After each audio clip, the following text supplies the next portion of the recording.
Hey, good morning, guys. Bill McMillan here with IndyWX.com on Saturday morning, and really wanted to focus our attention for the purpose of this video on what we can expect as we go through the second half of March.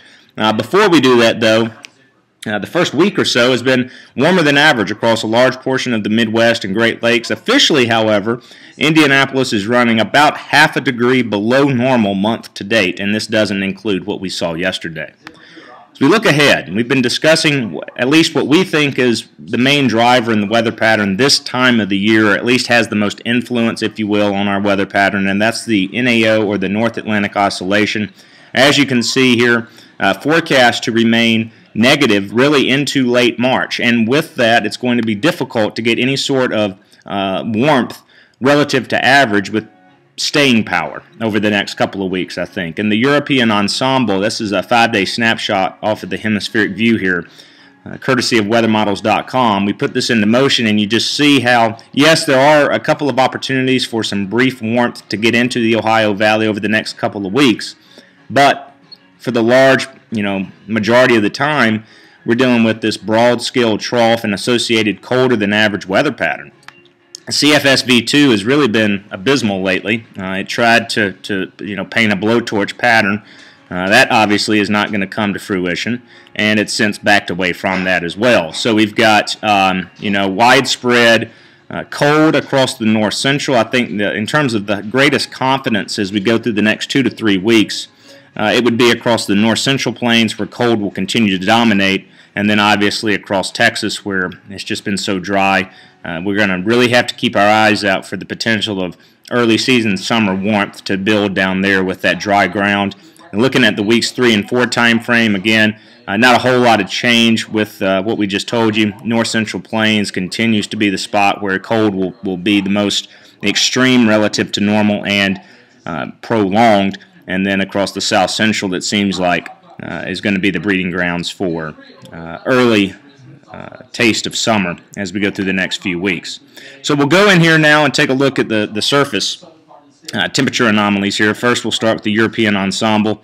And as we put this into motion, again, as mentioned, there is an opportunity as we go into the latter parts of the upcoming work week, just in time for St. Patrick's Day weekend. I know some of you may have plans to have a long weekend.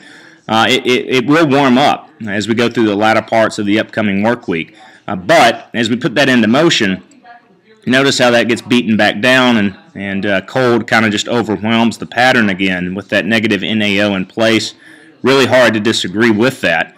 The GFS, or GFS ensemble, I should say, will show a similar theme as well, with warmth building in here in time for St. Patrick's Day. There will be a storm system associated with this that will bring rain into the picture over the next weekend. But then cold just kind of overwhelms again as we put this into motion as we go into late March. And the story remains the same. Also, just notice how the unseasonably cold air continues to dominate here across the north central. So we'll take a look at the Madden-Julian oscillation. The MJO has really been a driver this winter of the overall weather pattern.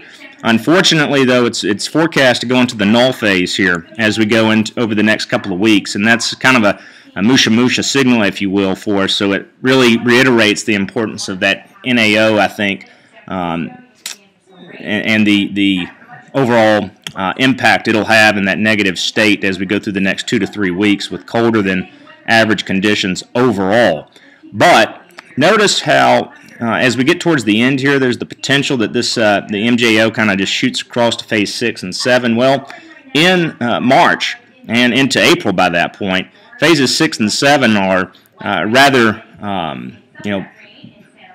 polar opposite of one another, as we can see here. And so the volatility in the pattern is there, I think, as we go into late March, the last couple of days, and into the first week or so of April, where a more whole-scale pattern flip is certainly possible to a warmer regime.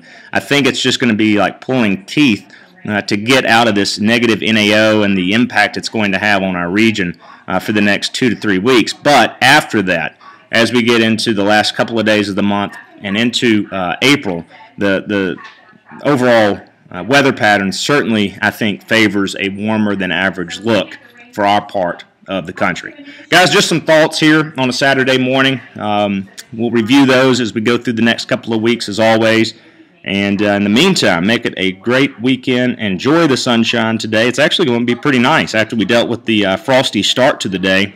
Temperatures this afternoon likely will top out in the upper 40s, and with that high March sun angle, it won't feel too bad at all out there. So enjoy it, and we'll have an updated 7-day here shortly on IndyWX.com.